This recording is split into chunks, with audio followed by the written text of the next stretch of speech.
Hello, everyone. My name is May. I'm a solutions architect from Amazon Web Services. Imagine a world that is diverse, equitable, and inclusive. A world where difference is valued and celebrated. Together, we can forge women's equality, and collectively, we can all break the bias. I'm also a co host for AWS She Builds Tech Skills, streaming monthly on Twitch and YouTube. This program is showcasing technical women with demos and projects where you can learn about cloud skills on AI, ML, DevOps, data analytics, security, or many more. We also have the AWS She Builds community group on LinkedIn if you want to join our group of women who are passionate about their career in tech. Thanks, May. My name is Mai, and together with May, we host the AWS She Builds Tech Skills show on Twitch and also a solutions architect from AWS. For International Women's Day, we bring you this special video of AWS solutions architects from all across the globe. Today, we have 6 amazing women, including Ai-Linh, Nelli Lovchikova, Poornima, Natalie White, Deval Parikh, and Viktoria Semaan, who will talk about their favorite AWS services from AWS reInvent 2021. Hello everyone, my name is Poornima Chand. My pronouns are she and her. I'm a solutions architect in the strategic accounts team at AWS and I'm based out of Dallas, Texas. Today I'm here to talk to you about my favorite feature release from AWS reInvent 2021. While there have been so many exciting announcements from reInvent, if I need to pick a favorite, it would be Amazon Sagemaker Serverless Inference feature. This feature perfectly intersects two of my personal interests, AWS Serverless and machine learning. Amazon Sagemaker Serverless Inference is a new inference option in Amazon Sagemaker. With this feature, you can easily deploy machine learning models for inference without configuring or managing any of the underlying infrastructure. This takes away the undifferentiated heavy lifting of selecting and managing your servers for running your inference. Serverless inference integrates with AWS Lambda to offer you high availability, built-in fault tolerance, and automatic scaling. To use this feature, simply select the serverless option when deploying your model, and Amazon SageMaker automatically provisions, scales, and turns off compute capacity based on the volume of inference request. You can create SageMaker inference endpoint from the console, AWS SDKs, or using AWS command line interface. With SageMaker serverless inference, you only pay for the duration of running the inference code and the amount of data processed, not for any of the idle time. During times when there are no requests, serverless inference scales your endpoint down to 0 to help you minimize your cost. This makes it a cost-effective option for inference use cases with unpredictable traffic patterns. This feature is currently available in preview in select AWS regions. To learn more, visit the Amazon SageMaker deployment webpage. For detailed steps on how to get started, see the SageMaker serverless inference documentation, which also includes a sample notebook. Thank you, and I hope you have fun running machine learning inference using Amazon SageMaker serverless inference. Hi everyone, I'm really excited to join She Builds Tech Skills today to talk about some of my favorite analytics announcements at reInvent 2021. My name is Ai-Linh, and I'm a solutions architect at AWS based in Sydney. There were quite a number of analytics announcements at reInvent, including serverless capability for some of the analytics services such as EMR, Redshift, and managed service for Kafka or MSK. So it's quite difficult to just choose one or two favorite announcements. But one of my favorite announcements is AWS Lake Formation governed tables and storage optimization and row level security features that were announced. So currently, if you are replicating data from a database into a data lake on S3, and if you are replicating the changes to the data in your database as well, you have to write custom code to handle the changes, the updates or the deletes in your data lake. And you have to write custom code to provide a consistent view of that data to your users. So lake formation governed tables is a new type of table on Amazon S3 that supports updates and deletes in your data lakes. As data is added or changed, lake formation automatically manages conflicts and errors to ensure that all users see a consistent view of the data. Governed tables also monitor and also automatically optimize how data is stored by compacting small files and delta files to optimize storage, and also so that query times are consistent and fast performing. In addition to tables and columns, lake formation now supports row level and cell level permissions, which makes it more easy to restrict access to sensitive information by granting users access only to the parts of the data that they are allowed to see. And this can be very fine-grained down to the cell level. So governed tables, row and cell level permissions are now supported through Amazon Athena, Redshift Spectrum, AWS Glue, as well as Amazon QuickSight. So if you have users who are querying the data in your data lake using those services, that makes use of the row and the cell level permissions that are configured in lake formation. The other favorite announcement that I have is Amazon Kinesis Data Streams on Demand. So Kinesis Data Streams is a serverless streaming data service that allows you to capture, process, and store streaming data at scale. So previously, you would have to know the volume of data that you are sending to Kinesis Data Streams and the rate of data that you are sending to Kinesis Data Streams, and configure the number of shards to be enough to handle that volume and that rate. With Kinesis Data Streams on Demand, it's a new capacity mode for Kinesis Data Streams where you don't need to configure upfront how many shards you need.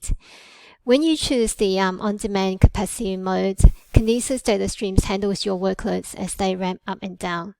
And it handles up to double its previous peak write throughput that it observes over the past 30 days. So as your data streams write throughput hits a new peak, Kinesis Data Streams automatically scales the stream's capacity to handle that new peak as well. You can create a new on-demand data stream, or you can convert an existing Kinesis data stream into the on-demand mode, and you don't have to provision and manage shards, servers, storage, or throughput. So these are the two analytics announcements that I found to be really useful. I hope that you have a chance to check them out, as well as some of the other announcements. Hi, I'm Natalie White, and I'm an Enterprise Solutions Architect at AWS. I was a developer before I came to AWS, so I was really excited about the developer tools and infrastructure as code announcements and sessions at reInvent 2021. First, I'm a huge fan of the AWS Cloud Development Kit, or the CDK, and it had a major version release to V2 at reInvent. If you haven't heard of it, the CDK is an open source software development framework that you can use to define your cloud infrastructure and your application resources using the programming languages that you're already familiar with. If you're not a developer, but you want to build that skill set, I've seen several examples just this year of customers who are more in the infrastructure space use AWS CloudFormation or the CDK, or a combination of the two, to deploy solutions and simultaneously upskill their teams. Since the CDK uses the most basic set of features in each programming language that it supports, learning Python or TypeScript or JavaScript to build using the CDK can scale to developing lambdas and automating tasks that would otherwise have to be done manually. So don't think that just because you're not already a developer, you can't use infrastructure as code. It's all about choosing the right tool for the skill set that you already have or that you want to build. So the major version release to v2 solved a pain point with the CDK v1. With CDK v1, each CDK construct library was separate. That meant that installing and managing all the separate dependencies and their versions became a real pain point for our customers, especially for more complex architectures where lots of different services are being used or constructs are being shared. So the major change with CDK v2 resolves that with a single package, which makes the installation and maintenance of your CDK dependencies much more efficient. The CDK Construct Hub also went GA at reInvent, and it supports the AWS CDK, the CDK for Kubernetes, and the CDK for Terraform. And it allows our customers to publish their own constructs to share them publicly with other builders, in addition to the constructs that AWS builds on your behalf. We know that customers are building amazing things using all three varieties of the CDK, so it's a great way for builders to get started quickly and to speed up innovation by broadening the number of authors who are building shareable, reusable constructs in all of the languages and frameworks that the CDK supports. Apart from all the new announcements, we had 25 breakout sessions in the DevOps space, and they've all been published on YouTube. So if you didn't make it to reInvent in person or stream the content live, head over to the AWS Events YouTube channel and check them out. The DevOps sessions cover mechanisms and tools to help teams work together more efficiently, observability for applications and for infrastructure, and best practices for creating and sharing patterns through frameworks like infrastructure as code. So check them out and keep on building. Hi, my name is Nelli, and I'm a solutions architect here at AWS. But I'm also a developer. I love coding. That is why my favorite reInvent announcement is that Cloud Development Kit Cdk version 2 got out of preview and generally available. Let me tell you a little bit about what is that. And I can tell you a lot, but I only have a few minutes. So, Cdk is a declarative infrastructure as a code tool. Infrastructure as a code allows you to describe your resources in a code. Declarative means you define the end state of what you want to see, not the steps how to create. That would be imperative, and it's a completely different story. So what is CDK then? CDK is a multi-language software development framework for modeling cloud infrastructure as reusable components.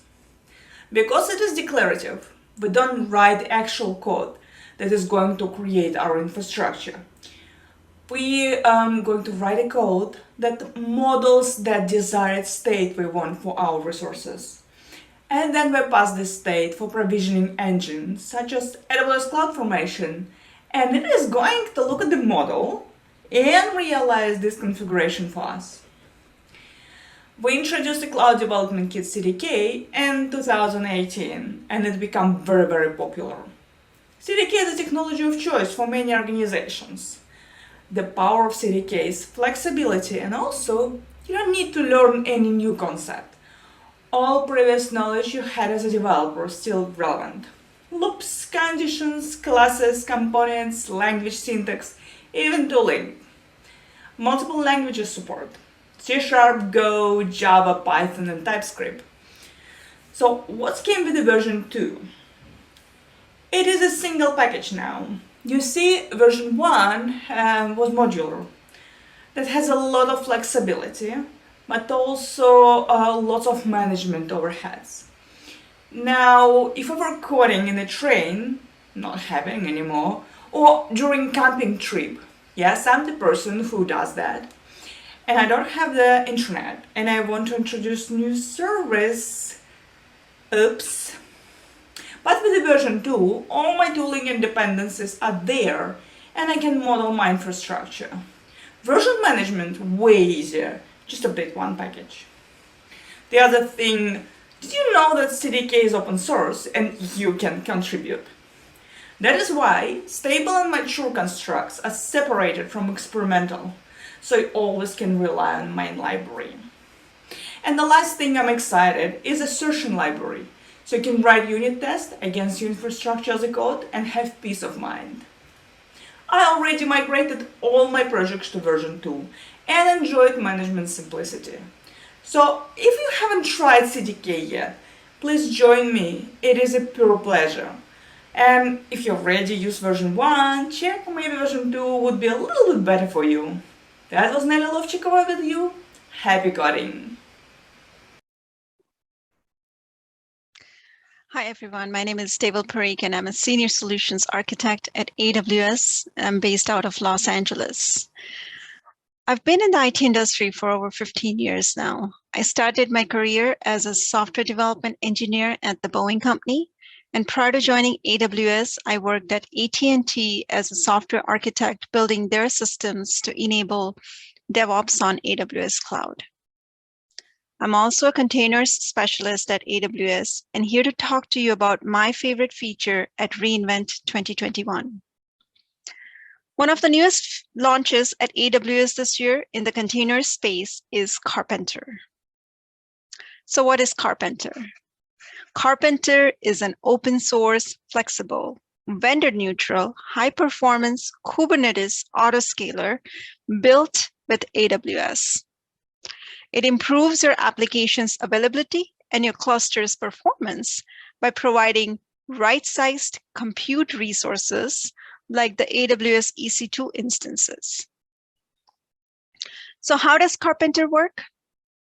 It observes aggregated resource requests for unscheduled pods on Kubernetes, and then makes decision to either launch new pods to reduce application scheduling latencies or terminate existing unused pods to optimize your infrastructure costs.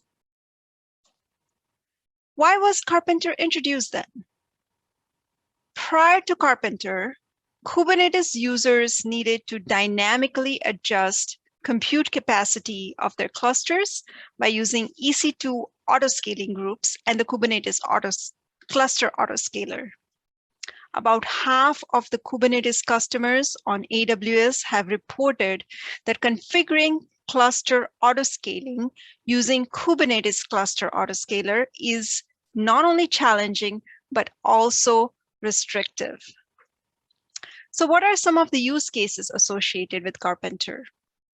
Carpenter works with all kinds of Kubernetes applications, but it performs particularly well with applications that require quick provisioning and deprovisioning of large number of resources for a diverse set of compute needs.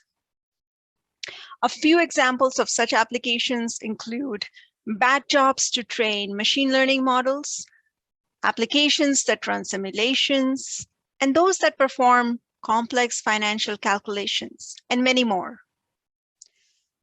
Some of the customer benefits of using Carpenter are, it improves your Kubernetes cluster efficiency. So as workloads scale up or down, Carpenter works directly with AWS EC2 to add or remove nodes, reducing the need for costly over-provisioning and preventing slow, expensive scale downs. It is built for scale. Carpenter makes cluster scaling decisions in seconds when demand changes, making compute resources available when your application needs it, even in the largest of Kubernetes cluster. And it reduces your operational overhead. By using Carpenter, you can focus on getting the most out of your Kubernetes applications instead of worrying about how to provision, manage, or even scale your compute needs.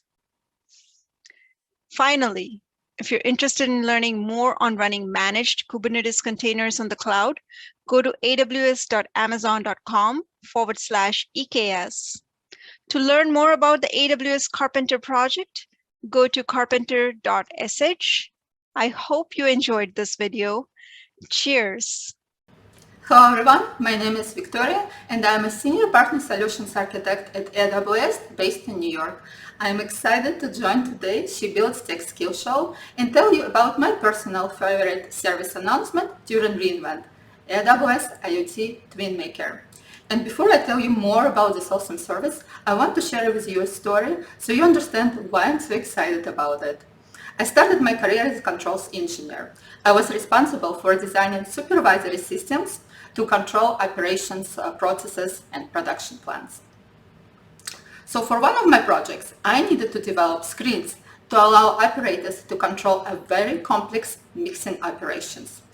And it took like a web of pipes and valve clusters. And when I first looked at this, I thought, well, how can I build intuitive screens so that operators easily understand which valve is which and how to control it for mixing flows. I decided to create an isometric view of the room. The problem, however, that the standard libraries did not include elements in isometric projection. So I partnered with an AutoCAD engineer in my company, and together we drew valves in AutoCAD, rotated each of them under different angles, exported them as images, and later on I assembled all of this in supervisory screens and added logic and animation. Now imagine if I had a service where I could import existing 3D models, CAD files or BMI files, that would automatically create 3D view of physical environment and allow me just to overlay data points on top of it. Well, you know what the service is called. It's AWS IoT TwinMaker. AWS IoT TwinMaker is a new AWS IoT service that helps developers to create digital twins of real-world systems. It has several capabilities. Number one is Model Builder. AWS IoT TwinMaker provides a flexible modeling capability to represent digital twins. The Model Builder allows you to create entity models and visual assets. You can create entities that represent digital replicas of your equipment, for example, a valve or a pump, and specify custom relationships between these entities. Number two is data connectors or components. For a digital twin, you may need to bring data from different data sources. With AWS IoT TwinMaker, it makes it simple to combine your data in a single service without recreating another data store. It provides built-in data connectors for AWS IoT Sidewise, Amazon Kinesis Video Stream, Amazon Simple Storage Service, as well as enterprise applications. AWS IoT TwinMaker also provides a framework using AWS Lambda for you to create easily custom data connectors to other data stores. One of my colleagues created a connector for Siemens MindSphere. Number three is a Scene Composer. AWS IoT TwinMaker provides a console-based 3D scene composition tool to create visualizations in 3D. You can bring your previously built 3D or CAD models into your resource library in Amazon S3. It makes it easy for you to bind data model in entities with your visualization. You can add tags on top of this base scene to connect a specific 3D location with data streams. For example, you can add a temperature tag on your mixing equipment or even add a link to user documentation. You can create AWS IoT Maker. You can use AWS TwinMaker to create your web applications. It provides plugin for Grafana so that you can use to create dashboards with 3D scenes and other widgets.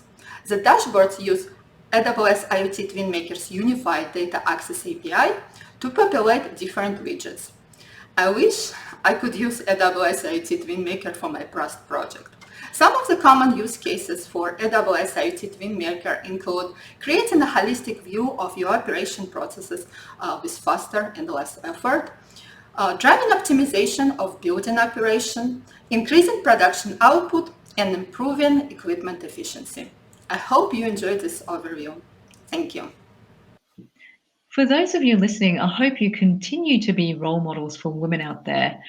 And speaking of which, make sure you check out the AWS She Builds Tech Skills channel on YouTube and live streaming on Twitch as well, on the AWS Twitch channel.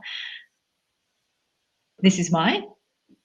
And May, Let's net out together on International Women's Day.